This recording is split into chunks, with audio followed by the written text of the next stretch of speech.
સૌને નમસ્કાર. ગુજરાતના 65મા ગૌરવવંતા સ્થાપના દિવસની સૌ ગુજરાતીઓને ખૂબ ખૂબ શુભકામનાઓ.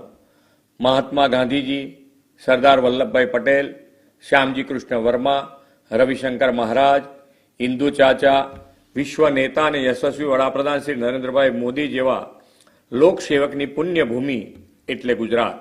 આઝાદી સંગ્રામના શૌર્યભરા ઇતિહાસની ભૂમિ એટલે ગુજરાત.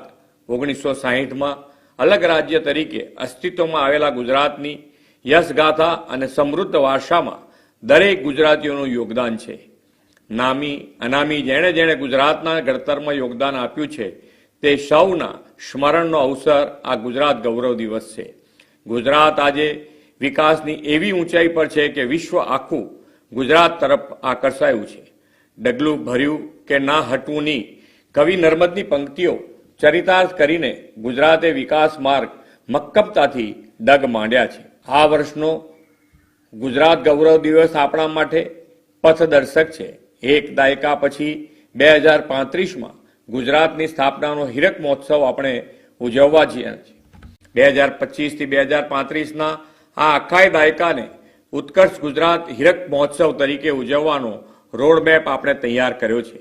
આ હીરક મહોત્સવ ગુજરાતીઓના સન્માન સાથે સમૃદ્ધ ઇતિહાસ તથા સાંસ્કૃતિક મૂલ્યોની ઉજવણીને જન ઉત્સવ બનાવવાની નેમ છે. એટલું જ નહીં, ગુજરાતના ઘડતરમાં જે અતિ મહત્વપૂર્ણ છે તેવી બાબતો પ્રસંગોને પ્રતિબિંબિત કરવા ફ્લેગશિપ ઇવેન્ટ્સ ઉજવાશે.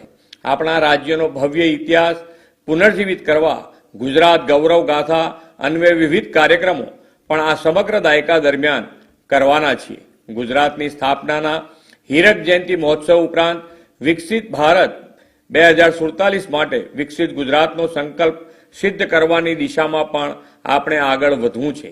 એક વાત દીવા જેવી સ્પષ્ટ છે કે 1960થી 2000ના 4 દાયકામાં ગુજરાત જ્યાં હતું ત્યાંથી પાછલા અઢી દાયકામાં અનેક ઘણું આગળ વધી ગયું છે.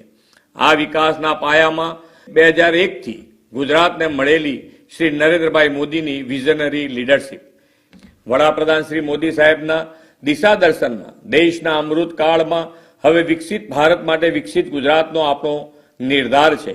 વિકસિત ભારત માટે વિકસિત ગુજરાત 2047ના નિર્માણમાં સુશાસનની પણ એટલી જ મહત્વની ભૂમિકા છે. આપણે સુશાસનની દિશા અને બંધારણના મૂલ્યોને જાળવી રાખીને રાષ્ટ્ર નેતાઓની પ્રેરણા તથા આશીર્વાદ સાથે વિકાસની યાત્રા અવિરત રાખવી છે.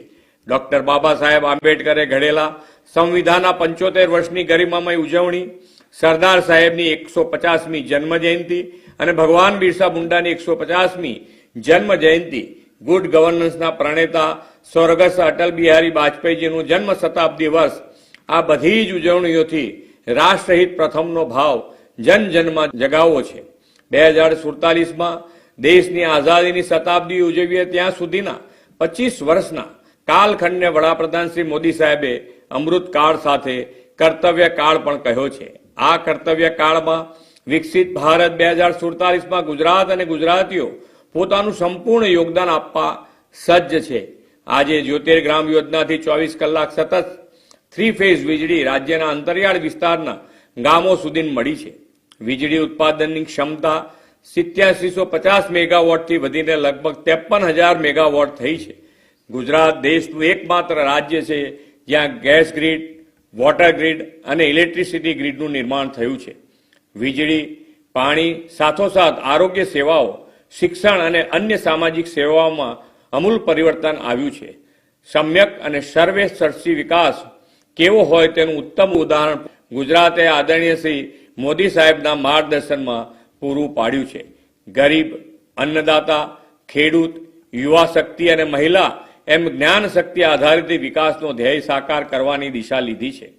આદિજાતિ હોય કે ગરીબ, વંચિત છેવાડાનો માનવી હોય, કલ્યાણકારી યોજનાઓના લાભ 100% દરેક લાભાર્થીને પહોંચ્યો છે. વડાપ્રધાન શ્રી નરેન્દ્રભાઈ મોદીના દિશા દર્શનમાં આપણે સેચ્યુરેશન એપ્રોચ અપનાવ્યો છે. ઔદ્યોગિક, સાંસ્કૃતિક, સામાજિક વિકાસની સાથે આપણે વર્લ્ડ ક્લાસ અર્બન ડેવલપમેન્ટને વધુ ગતિ આપવા આ વર્ષને શહેરી વિકાસ વર્ષ તરીકે ઉજવવાનો નિર્ણય કર્યો છે. 2047 સુધીમાં 70% વસ્તી શહેરોમાં વસવાટ કરતી હશે એવા અંદાજ સાથે અર્બન પ્લાનિંગ કર્યું છે. આદરણીય વડાપ્રધાન શ્રી મોદી સાહેબે વેપારી રાજ્ય તરીકે ઓળખાતા ગુજરાતમાં મૂડીરોકાણ વધે, નવા વેપાર ઉદ્યોગ વિકસે માટે 2003થી વાયબ્રન્ટ ગુજરાત ગ્લોબલ ઇન્વેસ્ટમેન્ટ સમિટની શરૂઆત કરાવી હતી. વાયબ્રન્ટ સમિટના પરિણામે રોજગારીની વિપુલ તકો ઉપલબ્ધ થઈ છે. ગુજરાતને બેસ્ટ ડેસ્ટિનેશન ફોર ઇન્વેસ્ટમેન્ટ તરીકે પ્રસ્થાપિત કરનારી આ સમિટે 20 વર્ષની સફળ યાત્રા પૂરી કરી છે. ગુજરાત ગ્લોબલ ગેટવે બન્યું છે. હવેનો જમાનો સોલર, વિન્ડ અને હાઇબ્રિડ રિન્યુએબલ એનર્જીનો અને ગ્રીન હાઇડ્રોજનથી ગ્રીન ગ્રોથનો છે. ગુજરાતે તો એ દિશામાં ક્યારનું આયોજન કરી દીધું છે. આપણી રિન્યુએબલ એનર્જી કેપેસિટી દેશની કુલ કેપેસિટીના 15% થઈ છે. સોલાર રૂફટોપ યોજનામાં ગુજરાત 3 લાખથી વધુ ઘરો આવરી લઈને બહુ આગળ નીકળી ગયું છે. વડાપ્રધાન શ્રી મોદી સાહેબની પ્રેરણાથી ગુજરાત વિકાસનું જે રોલ મોડેલ બન્યું છે તેને વિકસિત ગુજરાત 2047 દ્વારા આપણે વધુ નવી ઊંચાઈ આપવી છે. આ માટે વિકસિત ગુજરાત 2047નું વિઝન ડોક્યુમેન્ટથી સંપૂર્ણ યોગદાન આપવા કમર કસી છે. દેશમાં આવું વિઝન ડોક્યુમેન્ટ તૈયાર કરનારું પ્રથમ રાજ્યનું ગૌરવ આપણે મેળવ્યું છે. ગુજરાતમાં અત્યાર સુધીમાં થયેલા અવિરત વિકાસને પાયામાં રાખીને આ વિઝન ડોક્યુમેન્ટમાં દેશના અમૃતકાળના આગામી 25 વર્ષ માટે રાજ્યના ભાવિ વિકાસના લક્ષ્યાંકો નિર્ધારિત કર્યા છે. આર્થિક વિકાસના યોગ્ય સંસાધનો, આવકના સ્ત્રોત અને સૌને ઉપલબ્ધ કરાવીને દરેક પરિવારની આર્થિક સમૃદ્ધિને અર્નિંગ વેલ્થથી સુનિશ્ચિત કરવાનું લક્ષ્ય છે. પરંપરાગત ઉપયોગથી આગળ વધીને આપણે રાજ્યમાં હાઈટેક ઇન્ડસ્ટ્રી સ્થાપવાના વેગ આપ્યો છે. સેમિકન્ડક્ટર જેવા નવા ક્ષેત્રો માટે નીતિ નિર્માણના પરિણામે રાજ્યમાં 3 સેમિકન્ડક્ટર પ્લાન્ટ આકાર લઈ રહ્યા છે. એઆઈ આધારિત ઉદ્યોગોને વેગ આપવા માટે ગિફ્ટ સિટી ખાતે એઆઈ સેન્ટર ઓફ એક્સેલન્સની સ્થાપના કરી છે. રાજ્યમાં હાઈ વેલ્યુ જોબ ક્રિએશન માટે આપણે ગ્લોબલ કેપેબિલિટી સેન્ટર પોલિસીની તાજેતરમાં જાહેરાત કરી અને ગિફ્ટ સિટી ખાતે ઇન્ફોનિયમ ટેકનોલોજીનું ગ્લોબલ કેપેબિલિટી સેન્ટર પણ કાર્યરત થયું છે.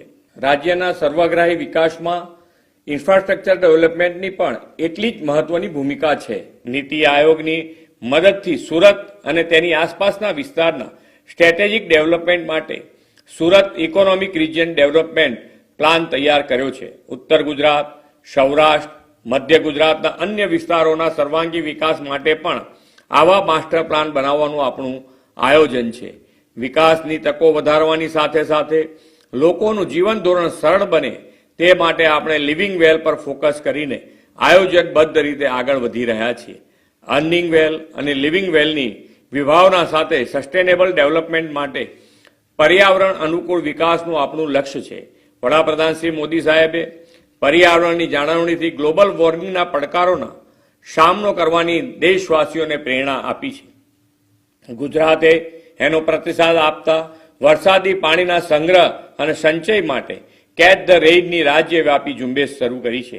એક પેડ માં કે નામ અન્વયે વધુને વધુ વૃક્ષો વાવીને ધરતી માતાને હરિયાળી કરવાની નિર્ધાર આપણે કર્યો છે. મહાનગરોમાં અર્બન ફોરેસ્ટ ઉભા કરવાના છીએ.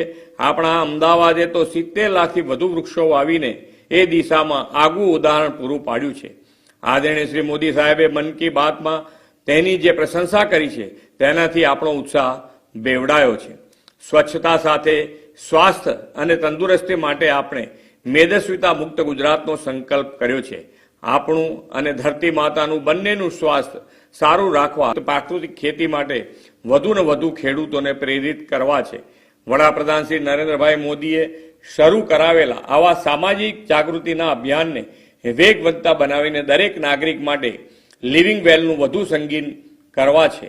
આપણો તો એક જ સંકલ્પ છે, ગુજરાત વિકાસના દરેક ક્ષેત્રમાં પ્રથમ ક્રમે રહે.